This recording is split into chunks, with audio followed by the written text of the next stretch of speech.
இந்திய ராணுவம் வேணாம், ஆனால் இந்திய சுற்றுலா பயணிகள் மட்டும் உங்களுக்கு வேணுமா? நான் எதை பேசுகிறேன் அப்படின்னு உங்களுக்கே நல்லா தெரியும். மாலத்தீவு இந்திய விவகாரம் பற்றி தான் நான் பேசுகிறேன் மை டியர் ஃப்ரெண்ட்ஸ். மாலத்தீவின் வெளியுறவுத்துறை அமைச்சரான முய்சு ஜமீர் இந்தியாவுக்கு அனுப்பி இருநாட்டு உறவுல ஏற்பட்ட விரிசலை ஒட்ட முய்சு முயற்சி பண்ணியிருக்கிறாரு. இவரும் நம்ம நாட்டு EAM ஜெய்சங்கர் அவர்களும் சந்தித்து மே 10 பேசியிருக்கிறாங்க. நம்ம ஆளு ஸ்ட்ரெயிட் ஃபார்வர்டாக ஒரு வார்ம் வெல்கம் அவருக்கு கொடுத்துருக்கிறாரு. இந்தியா முதல் ரெஸ்பான்ஸ் பண்ணக்கூடிய நாடாக மாலத்தீவுக்கு இருந்திருக்கு. அது இயற்கை செயற்கை பேரிடர்னாலும் சரி, உணவு வாழ்க்கை ஆதாரத்துக்கு தேவையான பொருட்களாக இருந்தாலும் சரி, இது போன்ற பல உதவிகளையும் செய்யும் அண்டை நட்பு நாடாக நாங்கள் இருந்திருக்கோம். ஆனால் நீங்கள் அதற்கு ஏற்ற மாதிரி நடத்துக்கலை. இனிமேல் ரெசிப்ரோக்கல் சென்சிவிட்டி தரக்கூடிய நாடாக இந்தியா உங்களுக்கு இருக்கும் அப்படின்னு இந்தியாவுக்கு வந்த முய்சு ஜமீரிடம் நம்ம EAM அவர்கள் சொல்லிட்டாரு. இதை சிறிதும் எதிர்பார்க்காத மாலத்தீவின் ஃபாரின் மினிஸ்டர் இரு நாட்டுக்கும் இடையே நடந்த கசப்பான விஷயத்தை மறந்து பழைய மாதிரி சுமூக உறவை இந்தியா தொடரணும். முக்கியமாக இந்தியர்கள் பழைய மாதிரி மாலத்தீவுக்கு சுற்றுலா வர வேண்டும். இதற்கு இந்திய அரசும் இந்திய மக்களும் மனசு வைக்கணும் அப்படின்னு இப்போ இந்தியர்களுக்கு காலையில் கெஞ்சாத குறைய கெஞ்சிட்டு போயிருக்கிறாரு மாலத்தீவின் வெளியுறவுத்துறை அமைச்சர். இவர் இந்தியாவுக்கு வந்திருக்கும் அதே நேரத்தில் மாலத்தீவின் சுற்றுலாத்துறை அமைச்சரும் ஒரு நாள் 2 நாளைக்கு முன்னாடி இந்தியர்கள் மீண்டும் மாலத்தீவுக்கு சுற்றுலா வர வேண்டும், நல்ல நட்பு இரு நாடுகளுக்கு இடையே மலர வேண்டும் அப்படின்னு ஒரு பதிவு பண்ணியிருக்கிறாரு. ஃபாரின் மினிஸ்டர் வந்து அதே நாளில் மாலத்தீவின் ஊடகத்தில் ஒரு செய்தி பரவி இருக்கு. மே 10 இந்திய ராணுவ வீரர்கள் அனைவரையும் முய்சு அரசு திரும்பி விரட்டியது மாலத்தீவில் இருந்து அப்படின்னு தலைப்பை போட்டு செய்தியை பரப்புறாங்க. மாலத்தீவில் இருக்கும் நம்ம ராணுவ வீரர்களுக்கான டெட்லைன் மே 10 இருந்த பட்சத்தில் அங்கே இருக்கும் அனைத்து ராணுவ வீரர்களையும் நம்ம திரும்ப பெற்றுக்கிட்டோம். அதற்கு ரீப்ளேஸ்மெண்ட்டாக டெக்னிக்கல் அசிஸ்டன்ஸ் பீப்புள்ஸை நாம் அங்கே பிளேஸ் பண்ணியிருந்தோம். 90 ராணுவ வீரர்கள் இருந்ததா செய்தி இருந்திருக்கு. ஸோ இப்போ மாலத்தீவில் இருந்த அத்தனை பேரையும் நாம் ரீப்ளேஸ் பண்ணியிருக்கிறோம். யாரை கொண்டுனா டெக்னிக்கல் அசிஸ்டன்ஸ் மூலயமா. இப்போ என்ன பிரச்சனைனா, இப்போ இருக்கும் ராணுவ வீரர்கள் வேணான்னு சொல்கிறீங்க, ஓகே நாங்களும் திரும்ப வாங்கிக்கிட்டோம். இப்போ அதற்கு பதிலாக உங்கள் நாட்டு ராணுவ வீரர்களை நீங்கள் டிப்ளாய் பண்ணுங்கள், ஒன்றும் பிரச்சனை இல்லை. ஆனால் அதற்கு பதிலாக இந்தியா நீ உன் இடத்துக்கு போயிரு, அதற்கு பதிலாக நான் சீனாவிலேருந்து ஆளை இறக்குறேன், சீன ராணுவ வீரர்கள் வருவாங்க, சீன நிலைகள் நாங்கள் நிப்பாட்டுவோம் உருவாக்குவோம் அப்படின்னு சொல்கிறப்பாரு. அதுதான் பிரச்சனை. எங்ககிட்ட இருந்து எல்லாத்தையும் வாங்குவா, ஆனால் விசுவாசம் சீனாவுக்கு கொடுப்பியா? இந்தியா சுற்றுலா பயணிகள் வேண்டும், அவங்க மூலமாக ஒரு வருமானம் உங்கள் நாட்டுக்கு வேணும், ஆனால் இந்திய ராணுவம் மட்டும் உங்கள் நாட்டுக்கு வேணாமா? அலர்ஜியா அப்படின்னு நான் கேட்குறேன். இப்போ நம்ம ராணுவ வீரர்களை நம்ம திரும்பி பெற்றுக்கொண்டதுனால என்னமோ முய்சு அரசு ரொம்ப பெரிய சாதனையை செஞ்சதாகவும் அவங்க நாட்டு ஊடகங்கள் இது ரொம்ப பெருமிதமாக செய்தியாக பரப்பிக்கிட்டே இருக்கிறாங்க. ஆனால் சொல்லப்போனால் இனிமேட்டு தான் கேமே ஸ்டார்ட் ஆக போகுது. நம்ம EAM வேறு ரெசிப்ரோக்கல் சென்சிவிட்டி உங்களுக்கு இருக்கும் அப்படின்னு நம்ம நாட்டுக்கு வந்து ஃபாரின் மினிஸ்டர்கிட்டே சொல்லியிருக்கிறாரு. இதை சற்றும் எதிர்பார்க்காதவங்க இப்போ இந்தியா என்ன பண்ண போகுது அப்படின்னு பயந்து நடுங்கிட்டு இருப்பாங்க ஃப்ரெண்ட்ஸ். சொல்லப்போனால் இனிமேல் இந்தியாவை பற்றி பேசவே இல்லை, இந்தியாவை பற்றி ஏதாச்சும் ஒரு முடிவு எடுக்கணுனாலும் 1க்கு 2 வாட்டி அவங்க யோசிப்பாங்க. ஏன்னா நம்ம தேவை அவங்களுக்கு இருக்குது, அதுதான் காரணம். ஸோ நம்ம EAM சொன்னது மூலமாக இனிமேட்டு தான் மாலத்தீவுக்கான ஆட்டமே ஆரம்பிக்க போகுது. பொறுத்திருந்து பார்க்கலாம் இது மாதிரியான கேமை இந்தியா மாலத்தீவை வச்சு ப்ளே பண்ண போகிறாங்க சைனா கூட அப்படின்னு. இந்தியாவின் 114 போர் விமானங்களுக்கான MRFA டெண்டரில் 2 ரைவாலி நாடுகளின் போர் விமானம் போட்டி போட்டுக்கிட்டு இருக்கு. போட்டி போடுவது மட்டுமல்லாமல் அவங்க நாட்டு நியூஸ் பேப்பரில் நம்ம MRFA டெண்டரும் அவங்க நாட்டு போர் விமானமும் தலைப்பு செய்தியாக வர தொடங்கியிருக்கு. எஸ், ஒன்று அமெரிக்காவின் லாக்ஹீட் மார்டினின் F-21 ஏர்கிராஃப்டும் இன்னொன்று ரஷ்யாவின் சுகோய் நிறுவனத்தின் சுகோய் Su-35 தான் அந்த MRFAக்காக மீண்டும் பேசப்படும் விமானம். இந்தியா 114 போர் விமானங்களுக்கான டெண்டர் மற்றும் சில கண்டிஷனோட ஒரு சுற்றறிக்கையை வெளியிட்டாங்க. இந்தியா சிங்கிள் இன்ஜின் கொண்ட ஃபைட்டர் ஏர்கிராஃப்டையும் டெண்டரில் பங்கு பெறும் விமான நிறுவனம் பெரும்பாலும் விமானத்தை, அதாவது அவங்க ஆஃபர் பண்ணக்கூடிய விமானத்தை இந்தியாவிலே தயாரிக்க வேண்டும்னும், அதில் பயன்படுத்தக்கூடிய ஆயுதங்கள் முழுமையாக இந்தியாவிலே உற்பத்தி பண்ணணும்னும், இந்தியாவால் இண்டிஜீனியஸாக உருவாக்கும் ஆயுதங்கள் அனைத்தும் அந்த விமானத்தில் பொருத்தும் விதமாக அந்த விமானம் இருக்கணும், தேவைக்கேற்ப ஆல்டர் அண்ட் மாடிஃபிகேஷன் பண்ணும் விதமாகவும் அந்த விமானம் அமையணும், உருவாக்கணும் அப்படின்னு பல கண்டிஷன்ஸோட நாம் ஒரு டெண்டரை ரிலீஸ் பண்ணியிருந்தோம். இந்த கண்டிஷன்ஸ் எல்லாம் நம்ம ஆஃப்டர் சேல்ஸ் அப்படின்னு குறிப்பிடலாம். ஏன்னா இதை பற்றி பல வாட்டியும் நம்ம பின்னாடி பேச வேண்டியது வரும். ஸோ ஆஃப்டர் சேல்ஸ் தான் இந்த கண்டிஷன் அப்படின்னு நீங்கள் ஞாபகம் வச்சுக்கோங்க. இப்போ வாங்க F-21 அண்ட் Su-35 கம்பேர் பண்ணி இந்தியா இந்த 2லேருந்து ஏதாச்சும் ஒன்றையாச்சும் வாங்க வாய்ப்பு இருக்கா, இல்லை 2ஐயும் இந்தியா நெக்லெக்ட் பண்ணுமா, இதை தவிர வேறு விமானங்களுக்கு இந்தியா போக சான்ஸ் இருக்கா அப்படின்னு பார்க்கலாம். இது ஆயுதம் அறிவோம். உலக செய்திகள், ஆயுத தொழில்நுட்பங்கள், உலக அரசியல் பற்றி பேசப்படும் களம். ஆயுதம் அறிவோம் நேயர்களுக்கு அன்பு வணக்கங்கள். லாக்ஹீட் மார்டினின் F-21ன்னு பார்த்தா அவங்களோட எக்ஸிஸ்டிங் F-16ஓட அப்கிரேடட் வெர்ஷன் தான் இந்த ஒரு ஃபைட்டர் ஏர்கிராஃப்ட். இதோட ஏர்ஃப்ரேம் ஸ்ட்ரக்சர் அப்படியே F-16ல இருப்பது போல இருக்கும். சொல்லப்போனால் ஒரு மிகைப்படுத்தக்கூடிய விமானம் தான் இந்த F-21. F-16 நமக்கு நல்லாவே தெரிஞ்ச விமானம். அதோட கேப்பபிலிட்டிஸ் என்னன்னா அது எந்த அளவுக்கு வேல்யூ ஃபார் மணியாக இருக்கும் அப்படின்னு ரஷ்யா பல முறை உக்ரைனுக்கு எதிரான போர்க்காலத்திலே அவங்க சொல்லிட்டாங்க. ஸோ இந்த அப்கிரேடட் F-61ன்னு பார்க்கப்படும் F-21 எங்கெல்லாம் ஆதாயம் பெறும், இந்த காரணத்தினால இதை கன்சிடர் பண்ணலாம் அப்படின்னு சொல்லக்கூடிய சில பாயிண்ட்ஸ் அண்ட் அப்கிரேடேஷன்ஸ் இதில் இருக்கு. அதில் ஃபர்ஸ்ட்டாக இருப்பது F-21ல் பொருத்தப்பட்டிருக்கும் APG-83 அப்படிங்கிற advanced active electronically scanned array radar, இல்லை AESRனும் இதை நம்ம சொல்லலாம். இந்த APG-83 மூலமாக detecting range and target tracking locking adapt system ரொம்ப இம்ப்ரெசிவாக இருக்கும் அப்படின்னு சொல்லப்படுது. அடுத்த point triple missile launching adapters. இதுதான் F-16 விடவும் F-21 ரொம்ப லீத்தலாகவும் அட் டைம் ஒரு டார்கெட் மேலே 3 மிசைலை லாக் பண்ணவும் முடியும். as well as பாம்பர் ரேக்கில் அதிக மிசைலை பொருத்த முடியுங்கிற அட்வான்டேஜை கொடுக்கக்கூடியது. இது இல்லாமல் இது சிங்கிள் இன்ஜின் கொண்டு ஆஃப்டர் பர்னர் இல்லாமல் மேக்ஸ் ஸ்பீடை அச்சீவ் பண்ணும் ஒரே விமானம். இதனால என்ன அட்வான்டேஜ் அப்படின்னு பார்த்தா ஃபியூயல் எஃபிஷியன்சி. இது ரேஞ்ச் எக்ஸ்டென்ஷனில் ரிஃப்ளெக்ட் ஆகும். ஸோ சிங்கிள் இன்ஜினுங்கிறதுனால நமக்கு மெயின்டெனன்ஸும் அவ்வளோவா இருக்காது. இதெல்லாம் இந்த ஃபைட்டர் ஏர்கிராஃப்டை வாங்க நம்ம கன்சிடர் பண்ண வேண்டிய ஒரு பாயிண்ட். இப்போ F-21 ஸ்பெக் அப்படின்னு பார்த்தா இது சிங்கிள் ஆர் 2 சீட்டர் வேரியண்ட்டில் வரும். 15.05 மீட்டர் நீளமும் 9.95 மீட்டர் அகலமும் 4.88 மீட்டர் உயரமும் கொண்ட ஸ்ட்ரக்சர். வெயிட் அப்படின்னு எடுத்துக்கிட்டா எம்டி வெயிட் அது 8600 கிலோகிராமாக இருக்கும் அப்படின்னும் மேக்ஸிமம் வெயிட் 19200 கிலோவாக இருக்கும் அப்படின்னு சொல்லப்பட்டிருக்கு. பவர் அண்ட் பர்ஃபார்மன்ஸுக்கு போனால் மணிக்கு 2120 கிலோமீட்டர் ஆகவும் 15250 மீட்டர் உயரத்தில் பறக்கும் இன்ஜின் திறன் கொண்ட விமானம்.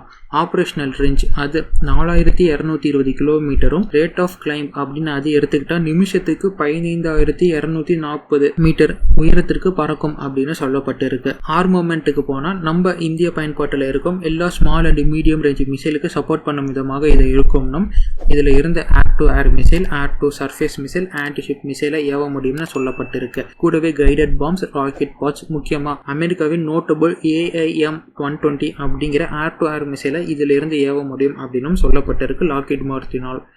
இதுதான் இதோடைய ஸ்பெக்ஸ். ஃபைனலாக F-16 ஸ்ட்ரக்சரும் F-22, F-35 சில அட்வான்ஸ்டு டெக்னாலஜியும் கொண்ட 4.5 ஜென்ரேஷன் கொண்ட ஒரு MRFA multi role fighter aircraft தான் இந்த F-21. இப்போ இதில் இருக்கும் சிக்கல் அப்படின்னு பார்த்தோம்னா சிக்கல் 1 2 எல்லாமே இதில் இருக்கிறது சிக்கல் தான். ஃபஸ்ட்டு பிரச்சனையே ரிலையபிலிட்டி தான். அமெரிக்காவின் ஆயுதங்கள் நம்ம என்னென்ன பயன்படுத்துகிறோம் அப்படின்னு பார்த்தோம்னா C-130 super Hercules, C-17 Globemaster, P-8I Poseidon, Apache helicopter, Chinook helicopter, MH-60 helicopter, M777 howitzers. இதெல்லாம் நம்ம ரொம்ப காலமாக இந்தியாவில் பயன்படுத்திக்கிட்டு வரோம். பெருசாக எந்த பிரச்சனையும் வரலனாலும் இதை நம்ம பெருசாக எந்த அப்கிரேடேஷனும் பண்ணதில்லை, நமக்கு ஏற்ற மாதிரி நம்ம மாடிஃபையும் பண்ணதில்லை. இதுவும் ஒரு முக்கியமாக நோட் பண்ணக்கூடிய பாயிண்ட். அடுத்து F-21 பேஸ் வேரியண்டான F-16 பாகிஸ்தான் கிட்ட இருக்கு. இது மிகப்பெரிய கன்சர்ன். ஏன்னா பாகிஸ்தான் கிட்ட F-16 இருக்குன்னா சீனாக்காரன் அதை டீகோட் பண்ணியிருப்பான். அந்த டீகோட் மேட்டரை பாகிஸ்தான் கிட்ட கொடுத்துருப்பான். ஸோ இப்போ அதை வச்சு அப்கிரேட் பண்ணப்பட்ட F-21 நம்ம கிட்ட இருந்துச்சுன்னா அதோடைய யூஸ் எந்த அளவுக்கு இருக்கும், அது நம்ம எந்த அளவுக்கு பயன்படுத்த முடியும் எஃபெக்டிவாக அப்படின்னு நீங்களே யோசிச்சு பாருங்க. ஸோ அங்கே ஒரு கேள்விக்குறி. கார்கில் போரில் நாம் பாகிஸ்தானுக்கு எதிராக, அதே மாதிரி கார்கில் போரில் பாகிஸ்தானுக்கு எதிராக இந்தியா பயன்படுத்திய அமெரிக்கா ஹாவிட்சர்ஸ்க்கு அமெரிக்கா செல்ஸ் கொடுக்கல, நேரம் பார்த்து காலை வாரிட்டான் அப்படின்னு சொல்லலாம். அதிலிருந்து கற்றுக்கிட்ட பாடமும் இந்த அமெரிக்க வெப்பன்ஸின் ரிலையபிலிட்டியை கேள்விக்குறி ஆக்குது. மீண்டும் அது மாதிரியான ஒரு சிக்கலை இந்தியா சிக்க விரும்பாது. இதுவும் ஒரு நோட்டபிள் பாயிண்ட் தான். அடுத்து ஆஃப்டர் செல்ஸ் தான். இந்தியா என்ன நினைக்குதுன்னா இப்போ தான் வாங்கும் MRF டெஸ்ட் பேதாக பயன்படுத்தணும், தான் உருவாக்கும் ஆயுதங்கள் அனைத்தும் அந்த ஏர்கிராஃப்டில் பொறுத்து பயன்படுத்தணும் அப்படின்னு இந்தியா நினைக்குது. அதற்கான மாடிஃபிகேஷனும் ரொம்ப இலகுவாக தானே பண்ணணும் அப்படின்னும் இந்தியா நினைக்குது. ஸோ இதற்கு விமானத்தின் சோர்ஸ் கோட் அப்படிங்கிறது ரொம்ப முக்கியம். இது நமக்கு தேவை. இந்த இடத்துல தான் ரஷ்யா அண்ட் பிரான்ஸ் இந்த 2 நாடுகள் லீட் எடுக்கிறாங்க. ஏன்னா இந்த 2 நாடுமே விமானத்தின் சோர்ஸ் கோட் மற்றும் அதற்கு தேவையான முழு உற்பத்தியும் அதில் பயன்படுத்தக்கூடிய ஆயுத உற்பத்தியை முழுசாக இந்தியாவிலே செஞ்சு கொடுக்குறேன் அப்படின்னு சொன்னான். ஆனால் அமெரிக்க நிறுவனங்கள் என்னதான் தான் சோர்ஸ் கோட் கொடுக்குறேன் அப்படின்னு சொன்னாலுமே சில முக்கிய அப்கிரேடேஷன்களும் நான் தான் உனக்கு பண்ணுவேன், அது என் கண்ட்ரோலில் தான் இருக்கும் அப்படின்னு ஒரு மிகப்பெரிய செக் வச்சிருக்கிறான். ஸோ இது இந்தியாவை இந்த F-21 கன்சிடர் பண்ணுறதுக்கு மிகப்பெரிய பேக்ட்ராவாக அமையுது. இந்த ஒரு காரணமே போதும் இந்தியா F-21 அவாய்ட் பண்ணுறதுக்கு. என்னதான் லாக்ஹீட் மார்டின் F-21 இந்தியாவின் காட்டர் நிறுவனத்துடன் ஜாயிண்ட் வெஞ்சராக போட்டு தயாரிக்கிறேன் அப்படின்னு சொன்னாலுமே ஆர்மமெண்ட்ஸ் அண்டு அப்கிரேடேஷனில் கோட்டையை விட்டுருக்கான். ஸோ F-21 இந்தியா கன்சிடர் பண்ணாலும் வாங்க சான்ஸ் இல்லை அப்படிங்கிறது தான் என்னோட கருத்தாக இருக்குது. Su-35 பார்க்கலாமே. இந்தியாவின் நம்பகத்தனமான ரஷ்யாவின் சுகோய் Su-35 இந்தியாவுக்கு அனைத்து விதத்திலும் சரியா வரும். இந்தியா இதை வாங்குமா விரும்புமா அப்படின்னு பார்த்தா துளியும் கன்சிடர் பண்ண மாட்டாங்க அப்படின்னு தான் நாம சொல்லணும். இதற்கான காரணம் ஒன்றே ஒன்று தான். அது என்னன்னு பார்க்கலாம். சுகோய் Su-35ங்கிறது ரஷ்யாவின் Su-27 விமானத்தோட அப்கிரேடட் வெர்ஷன்.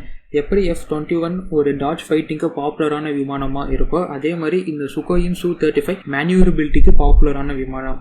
இது ட்வின் இன்ஜின் கொண்ட பெரிய ஜெட். Su-35 எதற்காக வாங்கலாம் அப்படின்னு பார்த்தா ஒரே வார்த்தையில் இதை நம்ம முடிச்சிடலாம். இதோட ஏவியானிக்ஸ்க்காகவே நம்ம இதை வாங்கலாம். எப்படி F-21க்கு AESA ரேடார் இருக்கோ அதே மாதிரி Su-35க்கு N035 IRBIS-Eங்கிற ரஷ்யாவிலே உருவாக்கப்பட்ட passive electronic scanned array radar இருக்கு. இதை பீசா அப்படின்னு சொல்லுவாங்க. இது லாங் ரேஞ்ச் மிசைலை ஏவ சப்போர்ட் பண்ணும். இதுவும் ஒரு அட்வான்டேஜ். அண்ட் ஏற்கனவே சொன்ன மாதிரி மேனியூவர் பண்ண பேர் போன விமானம். சொல்லப்போனால் அவ்வளோ எளிதாக எதிரிடம் சிக்காத விமானம் இது. அந்த அளவுக்கு இதோட ஏவியானிக்ஸ் தரத்தை மேம்படுத்தியிருக்கிறாங்க ரஷ்யா. இதெல்லாம் வாங்கினா நமக்கு கிடைக்கும் அட்வான்டேஜ்.